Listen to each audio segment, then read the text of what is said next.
Hi dears, പുതിയൊരു വീഡിയോയിലേക്ക് എല്ലാവർക്കും സ്വാഗതം. ഇന്നത്തെ വീഡിയോയിൽ ഞാൻ നിങ്ങളുമായിട്ട് ഷെയർ ചെയ്യുന്നത് പ്രതിലിപി ആപ്പിനെ കുറിച്ചാണ്. അപ്പോൾ ഒരുപാട് ആളുകൾ ഇപ്പോഴും പ്രതിലിപിയെക്കുറിച്ച് ഒരുപാട് സംശയങ്ങൾ കമൻ്റായിട്ട് ചോദിക്കുന്നുണ്ട്. ആദ്യമേ പറയാം, ഞാൻ പ്രതിലിപിയിൽ വലിയ എഴുത്തുകാരിയൊന്നുമല്ല. കഥകളൊക്കെ വായിക്കണം എന്നുള്ള ആഗ്രഹത്തോടെയാണ് ഞാൻ പ്രതിലിപി ആപ്പ് ഇൻസ്റ്റാൾ ചെയ്യുന്നത്. ഒത്തിരി കഥകൾ അങ്ങ് വായിച്ചു തുടങ്ങിയപ്പോൾ എനിക്ക് ചെറിയൊരു ആഗ്രഹം, ചെറിയ കഥകളൊക്കെ എഴുതണം എന്നുള്ളത്. അങ്ങനെയാണ് ഞാൻ പ്രതിലിപിയിൽ സ്റ്റോറീസൊക്കെ എഴുതുന്നത്. ഞാൻ ഇപ്പോഴും പ്രതിലിപിയിൽ വലിയ എഴുത്തുകാരിയൊന്നുമല്ല. ഇപ്പം ഞാൻ അങ്ങനെ സ്റ്റോറീസ് ഒന്നും പ്രതിലിപിയിൽ എഴുതുന്നുമില്ല. അപ്പോൾ ഒരുപാട് ആളുകൾ ഇപ്പോഴും ചോദിക്കുന്ന കമൻറ്റുകൾക്കുള്ള മറുപടി ആയിട്ടാണ് ഇന്നത്തെ വീഡിയോയിൽ ഞാൻ വന്നിട്ടുള്ളത്. അപ്പോൾ നമുക്ക് വീഡിയോയിലേക്ക് പോകാം. അപ്പോൾ ഈ വീഡിയോ നിങ്ങൾക്ക് ഹെൽപ്ഫുൾ ആവുകയാണെന്നുണ്ടെങ്കിൽ വീഡിയോ ലൈക്ക് ചെയ്യാനും ഷെയർ ചെയ്യാനും കമൻറ്റ് ചെയ്യാനും മറക്കരുത്.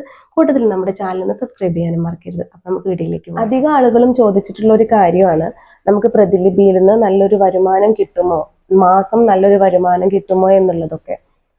നമുക്ക് പ്രതിലിപിയിൽ നിന്ന് ഏണിങ്സ് കിട്ടണമെങ്കിൽ നമുക്ക് ഗോൾഡൻ ബാഡ്ജ് വേണം. ഗോൾഡൻ ബാഡ്ജ് കിട്ടണമെങ്കിൽ നമുക്ക് 200-ൽ കൂടുതൽ ഫോളോവേഴ്സ് വേണം. നമുക്ക് 200-ൽ കൂടുതൽ ആളുകൾ നമ്മളെ ഫോളോ ചെയ്താൽ മാത്രമാണ് നമുക്കൊരു ഗോൾഡൻ ബാഡ്ജ് കിട്ടുള്ളൂ. മാത്രമല്ല, ഏണിങ്സ് കിട്ടണമെങ്കിൽ നമ്മൾ തുടർക്കഥകൾ എഴുതണം. നമ്മുടെ തുടർക്കഥ 15 പാർട്ട് കഴിഞ്ഞിട്ടുണ്ടെങ്കിൽ നമ്മുടെ സ്റ്റോറി ലോക്കാവും. അപ്പോൾ നമ്മുടെ കഥ വായിക്കുന്നവർക്ക് ആ ലോക്ക് ഓപ്പൺ ചെയ്യണമെങ്കിൽ നമുക്ക് കോയിൻസ് തരണം. അങ്ങനെ നമുക്ക് ഏണിങ്സ് ഉണ്ടാക്കാൻ വേണ്ടി പറ്റും. പിന്നെ നമ്മുടെ കഥകൾ വായിച്ച് അവർക്ക് ഇഷ്ടപ്പെടുമ്പോൾ അവർ നമുക്ക് സ്റ്റിക്കേഴ്സ് തരും. ആ സ്റ്റിക്കേഴ്സിലൂടെയാണൊക്കെ നമുക്ക് ഏണിങ്സ് കിട്ടും. പിന്നീട് എനിക്ക് എപ്പോഴും വരുന്നൊരു കമൻ്റാണ്, പ്രതിലിപിയിൽ സ്റ്റോറിക്ക് വ്യൂസ് കിട്ടുന്നില്ല, വ്യൂസ് കിട്ടാൻ വേണ്ടിയിട്ട് എന്താണ് ചെയ്യേണ്ടതെന്ന്. നമ്മൾ ഡെയിലി സ്റ്റോറി എഴുതുക. ഡെയിലി നമുക്ക് സ്റ്റോറി എഴുതാൻ കഴിയുന്നില്ലെങ്കിൽ ആഴ്ചയിൽ ഒരു 4 ദിവസമെങ്കിലും നമ്മൾ നിർബന്ധമായിട്ടും സ്റ്റോറി എഴുതുക. നമ്മൾ ചെറുകഥ എഴുതുന്നതിന് പകരം തുടർക്കഥകൾ എഴുതാൻ വേണ്ടിയിട്ട് ശ്രമിക്കുക. അങ്ങനെ തുടർക്കഥകൾ നമ്മളൊരാഴ്ചയിൽ ഒരു 4 ദിവസം കറക്റ്റായിട്ട് അങ്ങനെ എഴുതി പോവുകയാണെങ്കിൽ നമുക്ക് തീർച്ചയായും നമുക്ക് വ്യൂസ് ഉണ്ടായിരിക്കും. അതാണ് വ്യൂസ് കൂടാൻ വേണ്ടിയിട്ട് ചെയ്യേണ്ട ആദ്യത്തെ ഒരു കാര്യം അത്. പിന്നെ നമ്മുടെ സ്റ്റോറിയുടെ ലിങ്ക് നമ്മൾ സ്റ്റാറ്റസ് ആയിട്ടും നമ്മുടെ പ്രതിലിപിയിൽ തന്നെ സ്റ്റോറി ആയിട്ടൊക്കെ വെക്കാൻ പറ്റും. അങ്ങനെ ചെയ്യാം. നമ്മുടെ സ്റ്റോറിയുടെ ലിങ്ക് അങ്ങനെ ഷെയർ ചെയ്ത് കൊടുക്കാം. നമ്മൾക്ക് ഏതൊക്കെ സോഷ്യൽ മീഡിയ പ്ലാറ്റ്ഫോമിലൂടെ നമുക്ക് ഷെയർ ചെയ്യാം. ഓരോരുത്തർക്ക് ഫേസ്ബുക്ക് ഉണ്ടായിരിക്കാം, ഇൻസ്റ്റഗ്രാം ഉണ്ടായിരിക്കാം, വാട്സപ്പ് ഉണ്ടായിരിക്കാം. അങ്ങനെ എങ്ങനെ വേണമെങ്കിലും നിങ്ങളുടെ സ്റ്റോറി മറ്റുള്ളവർ എത്തിക്കാൻ വേണ്ടി നിങ്ങൾ അതിൻ്റെ ലിങ്ക് ഷെയർ ചെയ്ത് കൊടുക്കുക. പുറത്ത് നല്ല മഴയുണ്ട്, അപ്പോൾ നിങ്ങൾക്ക് എൻ്റെ ഒരു വോയിസ് എത്രത്തോളം ക്ലിയർ ആവുമെന്നും അറിയില്ല. അത് മാത്രമല്ല, എനിക്ക് ചെറുതായിട്ട് ജലദോഷവും പനിയൊക്കെ ഉള്ള കാരണം ഒരിച്ചിരി വോയിസിന് പ്രശ്നമുണ്ട്. അപ്പൊ അതൊന്ന് ക്ഷമിക്കുക. വ്യൂസ് കൂടാൻ വേണ്ടിയിട്ട് നമ്മൾ ലിങ്ക് ഷെയർ ചെയ്യുക, നമ്മുടെ സ്റ്റോറിയുടെ ലിങ്ക് ഷെയർ ചെയ്യുക.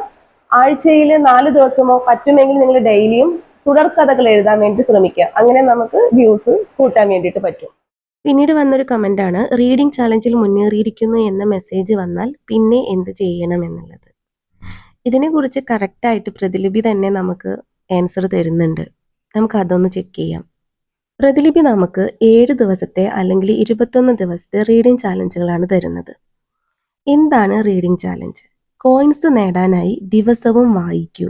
ഈ കോയിൻസ് ഉപയോഗിച്ച് താങ്കളുടെ പ്രിയ രചനകളെയും എഴുത്തുകാരെയും സപ്പോർട്ട് ചെയ്യൂ എന്നാണ് ഇതിൽ ആൻസർ ആയിട്ട് കൊടുത്തിട്ടുള്ളത്. പക്ഷേ നമ്മൾ ഈ റീഡിംഗ് ചാലഞ്ചിൽ നമ്മൾ ഡെയിലി സ്റ്റോറീസ് വായിക്കണമെന്നില്ല.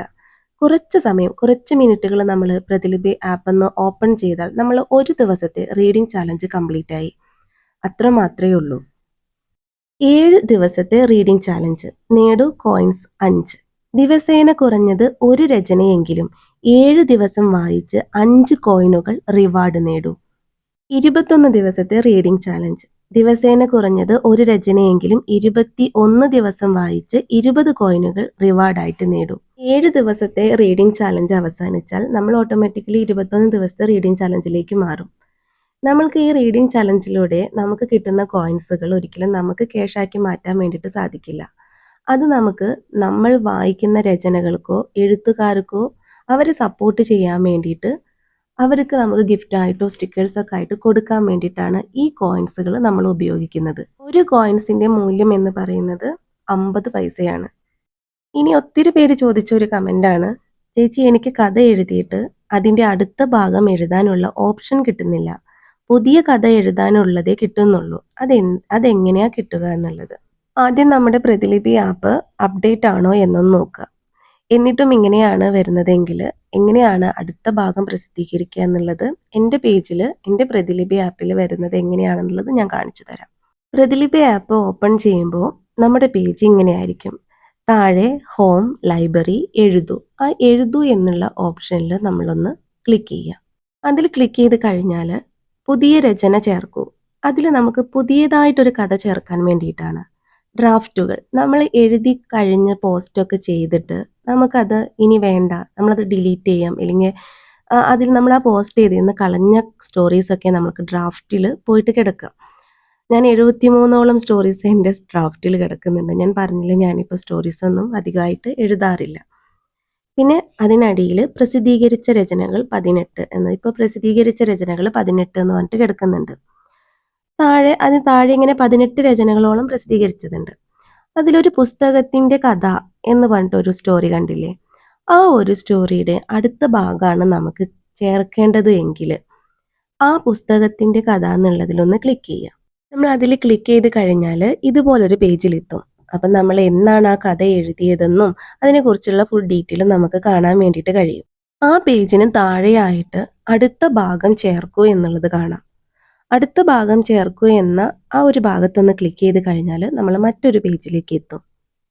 ഈ ഒരു പേജിലേക്ക് എത്തിയാൽ തലവാചകം എന്ന് കണ്ടല്ലോ, തലവാചകം എന്നുള്ളിടത്ത് നമ്മൾ എഴുതിയിരുന്ന കഥയുടെ ആ ഹെഡിങ് തന്നെ കൊടുത്തിട്ട് അത് എത്രാമത്തെ ഭാഗമാണോ, 2ആണോ 3ആണോ 4ആണോ, അത് എത്രാമത്തെ പാർട്ടാണെങ്കിലും അതവിടെ ആ ഒരു നമ്പർ എഴുതി കൊടുക്കുന്നത് നല്ലതാണ്. ഇനി നിങ്ങൾ എഴുതുന്ന ആ ഒരു കഥ രചന എന്നുള്ളിടത്ത് അതിൻ്റെ ബാക്കി എഴുതുക. അവസാനം തുടരും എന്ന് എഴുതി കൊടുക്കുക. നിങ്ങൾക്ക് എത്ര പാർട്ട് ഉണ്ടോ അത്രയും പാർട്ട് വരെ തുടരും എന്ന് എഴുതി കൊടുത്തിട്ട് കഥ അവസാനിക്കുന്ന ആ സമയത്ത് അവസാനിച്ചു എന്ന് എഴുതി ചേർക്കണം അവസാന ഭാഗത്ത്. അത് കഴിഞ്ഞതിന് ശേഷം മുകളിൽ പ്രസിദ്ധീകരിക്കൂ എന്ന് കണ്ടില്ലേ, അവിടെ ഒന്ന് ക്ലിക്ക് ചെയ്ത് കൊടുത്താൽ നിങ്ങളുടെ കഥ അവിടെ പ്രസിദ്ധീകരിച്ചു കഴിഞ്ഞു. എൻ്റെ ഒരു പേജിൽ ഇങ്ങനെയാണ് കാണിക്കുന്നത്. നിങ്ങൾക്ക് ഇതുപോലെ കാണിക്കുന്നില്ല എങ്കിൽ ഒന്ന് അപ്ഡേറ്റ് ചെയ്ത് കൊടുക്കുന്നത് നല്ലതായിരിക്കും. അടുത്തായി ചോദിച്ചൊരു കമൻ്റാണ്, ഈ ഡ്രാഫ്റ്റിൽ വെച്ചത് എങ്ങനെ പോസ്റ്റ് ചെയ്യും, ഒന്ന് റിപ്ലൈ തരുമോ എന്നുള്ളത്. നമുക്ക് നോക്കാം. എൻ്റെ പ്രതിലിപി ആപ്പിൽ 73 സ്റ്റോറീസാണ് ഡ്രാഫ്റ്റിൽ കിടക്കുന്നത്. അപ്പോൾ നമ്മൾ ആ ഡ്രാഫ്റ്റുകൾ എന്നുള്ളതിലൊന്ന് ക്ലിക്ക് ചെയ്യാം. അതിൽ നമ്മൾ ഡ്രാഫ്റ്റിലേക്ക് മാറ്റിയ ഒരുപാട് സ്റ്റോറീസുകൾ നമുക്ക് കാണാൻ കഴിയും. ഞാൻ ഡ്രാഫ്റ്റിലേക്ക് മാറ്റിയ നിന്നിൽ അലിഞ്ഞ മിഴികൾ എന്നുള്ള ആ സ്റ്റോറി ഒന്ന് ഓപ്പൺ ചെയ്യാം. അത് ഓപ്പൺ ചെയ്ത് കഴിഞ്ഞാൽ നമ്മുടെ ആ സ്റ്റോറി നമുക്ക് കാണാൻ കഴിയും. താഴെ ഞാൻ തുടരും എന്ന് എഴുതിയിട്ടുണ്ട്. അതൊരു തുടർക്കഥ ആയതുകൊണ്ട് മുകളിൽ പ്രസിദ്ധീകരിക്കൂ എന്ന് കണ്ടില്ലേ, അതിലൊന്ന് ക്ലിക്ക് ചെയ്യാം. ശേഷം നമ്മൾ ഇങ്ങനെ ഒരു പേജിലാണ് നമ്മൾ എത്തിച്ചേരുന്നത്. അവിടെ കണ്ടില്ലേ ചിത്രം ചേർക്കൂ. നമ്മുടെ കഥയ്ക്ക് ആ കഥയുടെ ഒരു പേജിന് നമ്മളൊരു ബുക്ക് കിട്ടുമ്പോൾ ആ ബുക്കിൻ്റെ പുറം ചട്ടയ്ക്ക് ഒരു പിക്ചർ ഉണ്ടാവുമല്ലോ, അപ്പോൾ അതിനൊരു ചിത്രം കിട്ടാൻ വേണ്ടിയിട്ട് നമുക്ക് ഇവിടെ ചേർക്കാം. ആദ്യം ആ ചിത്രം നമ്മൾ എവിടെന്നെങ്കിലും നമ്മൾ കോപ്പിറൈറ്റ് ഒന്നും ഇല്ലാത്തൊരു പിക്ചർ നമ്മുടെ ഗാലറിയിൽ സേവ് ആക്കുക. അതിനുശേഷം ഗാലറി എന്നുള്ളതിലൊന്ന് ക്ലിക്ക് ചെയ്ത് കൊടുത്താൽ നമ്മൾ ഗാലറിയിലേക്ക് പോകും. അവിടെ നമ്മൾ സെലക്ട് ചെയ്തിട്ടുള്ള ആ ഒരു ചിത്രം നമുക്കിതിൽ ആഡ് ചെയ്ത് കൊടുക്കാം. അതുപോലെ തരം എന്ന് കണ്ടില്ലേ താഴെ, കഥ, ലേഖനം, കവിത, ഇതിലേതാണോ നിങ്ങൾ സെലക്ട് ചെയ്യുക. നിങ്ങളുടെ എന്താണോ നിങ്ങളുടെ ആ ഒരു സൃഷ്ടി, കഥയാണോ ലേഖനമാണോ കവിതയാണോ ഏതാണോ എന്നുള്ളതിൽ ഒന്ന് ക്ലിക്ക് ചെയ്ത് കൊടുക്കുക. താഴെ കണ്ടില്ലേ വിഭാഗം, കുഞ്ഞിക്കഥ, ദുരൂഹം, പ്രണയം, ഹൊറർ, പിന്നെ ആ കൂടുതൽ കാണുമോ, അതിൽ ഒരുപാട് ഓപ്ഷൻസ് ഉണ്ട് കേട്ടോ. നിങ്ങളുടെ കഥ ഏത് വിഭാഗത്തിൽ പെടുന്നു എന്നുള്ളതിൽ നിങ്ങൾക്കതിൽ കൊടുക്കാം. അവസാനം കണ്ടില്ലേ, ഈ രചന ഞാൻ രചിച്ചതാണ് എന്നും എവിടെ നിന്നും കോപ്പി ചെയ്തതല്ല എന്നും ഉറപ്പ് തരുന്നു. അതിലൊന്ന് ഒരു ടിക്ക് മാർക്ക് കൊടുത്തതിന് ശേഷം പ്രസിദ്ധീകരിക്കൂ എന്നുള്ള അതിലൊന്ന് ക്ലിക്ക് ചെയ്ത് കഴിഞ്ഞാൽ നമ്മുടെ സ്റ്റോറി പ്രസിദ്ധീകരിച്ചു കഴിഞ്ഞു. അങ്ങനെയാണ് ഡ്രാഫ്റ്റിൽ നിന്നൊരു സ്റ്റോറി നമ്മൾ പ്രസിദ്ധീകരിക്കുന്നത്. ഇതുപോലെ തന്നെയാണ് പുതിയൊരു കഥ പുതിയൊരു കഥ എഴുതുമ്പോഴും നമ്മൾ ഇതുപോലൊക്കെ തന്നെയാണ് കാണുന്നത്. അപ്പോൾ കൂടുതൽ ആളുകളും ചോദിച്ചിട്ടുള്ള കുറച്ച് കമൻറ്റുകൾക്കുള്ള റിപ്ലൈ ആണ് ഇന്നത്തെ ഒരു വീഡിയോയിൽ ഉൾപ്പെടുത്തിയത്. മറ്റൊരു വീഡിയോ ആയിട്ട് നമുക്ക് വീണ്ടും കാണാം. എല്ലാവർക്കും ബൈ.